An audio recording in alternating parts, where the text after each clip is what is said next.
Finally অনেকক্ষণ পর গাড়ি থেকে আমরা নেমে পড়েছি। তো নেমে এখানে দাঁড়িয়ে আছি। তো তারপরে দিদি, মানু সবাই মিলে এখানে আমরা মন্দিরের দিকে যাচ্ছি। মানুর যেহেতু ঠান্ডা লাগছিলো তো আমার মা যে চাদরটা গায়ে দিয়েছিল ওটা ওকে দিয়ে দিয়েছে। আর এই যে বাঁশে মানে বাঁশটা যে বাঁধা আছে তোমরা দেখতে পাচ্ছ, এখান থেকে 1 জানুয়ারির দিন লাইন পড়েছিল। মানে সেদিনকে প্রচুর ভিড় হয়েছিল মন্দিরে যাওয়ার জন্য। তো আমরা এখানে মন্দিরে ঢোকার আগে প্রথমে চলে এসেছিলাম গঙ্গার ঘাটে।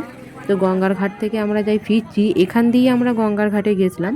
কিন্তু আসার পরে দেখি যে এখানে এত ভিড় হয়ে গেছে মানে বলার বাইরে।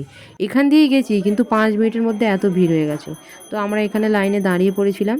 তো আমার পেছনে বাপি মা এখানে লাইন দিয়েছিল আর আমার আগে সবাই ছিল, আমরা যারা যারা গেছিলাম।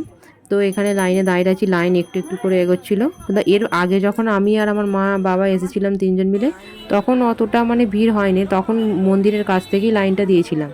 কিন্তু এবারে দেখছি 5 মিনিটের মধ্যেই কত ভিড় হয়ে গেছে। তো লাইন টুকটুক করে এগোচ্ছিল আর তার মধ্যে আমার দিদির মেয়ে মানে মানু এখানে বায়না করছিল, আমাকে এটা কিনে দাও, আমাকে সেটা কিনে দাও, সেই কী বলবে। তো আমার এখানে লাইনে দাঁড়িয়ে আছি, তারপরেই মন্দিরে ঢুকবো।